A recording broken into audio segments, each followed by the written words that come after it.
আসসালামু আলাইকুম সবাইকে। আশা করি সবাই ভালো আছেন। আলহামদুলিল্লাহ আমিও ভালো আছি। তো দুপুর দিয়ে আজকে আমি গরম গরম একটা সবজির তরকারি রান্না করলাম। তো এটা হচ্ছে মাছের ডিম। তো মাছের ডিমটা দিয়ে আজকে আমি রান্না করব।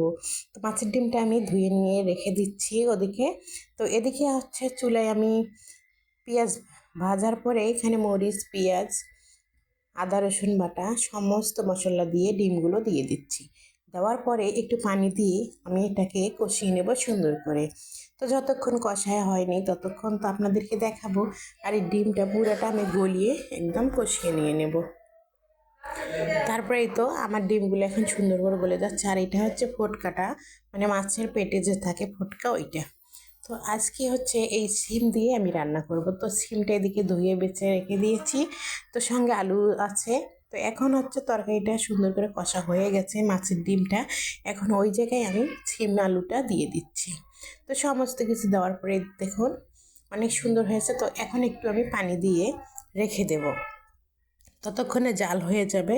একটু পানি দিলে অবশ্যই সিদ্ধ হবে সুন্দর করে। তো এই তো এখন আমি ঢাকা দিয়ে কিছুক্ষণ জাল করে নিচ্ছি। দেখুন অনেক সুন্দর কিন্তু বলক চলে আসছে তরকারিতে। তো এভাবে কিন্তু তরকারিটা রান্না করলে খুবই ভালো লাগে। তো আমি আজকে রান্না করলাম, তো আপনারা একদিন রান্না করে খাবেন, দেখবেন ভালো লাগবে। আর মাছ তো আমরা সবাই খাই, মাছ দিয়ে যদি সিমের ঝোল খাওয়া যায় তাহলে মাছের ডিম দিয়ে কেন ভাজি খাওয়া যাবে না বলুন তো? কেউ অবশ্যই খারাপ কমেন্ট করবেন না যে হচ্ছে এগুলো কি খাচ্ছে। তো একদিন রান্না করে খেয়ে দেখবেন আমি সত্য বললাম না মিথ্যা বললাম। তো রান্নার পুরো ভিডিওটা দেখে একদিন আপনারা ট্রাই করবেন, খুবই ভালো লাগবে। তো একটা আমি এখানে টমেটো দিয়ে দিচ্ছি। দেওয়ার পরে হচ্ছে ধনেপাতা দিলাম, আর কিছু দিচ্ছি না। এখন শুকায়া ঝোলটা একদম শুকায় যাবে তখনই কিন্তু আমি নামিয়ে ফেলবো।